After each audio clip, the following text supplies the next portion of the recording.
So we're continuing cleaning. Now this is the heat exchanger. Now you see how dirty it is.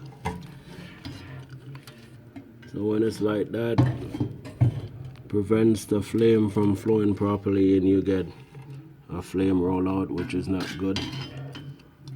So I'm gonna go ahead and give this a clean.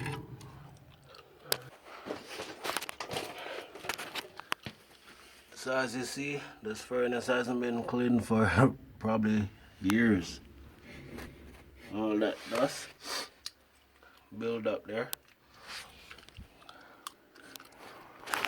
Okay. So this is one of the exchangers. Getting it clean up.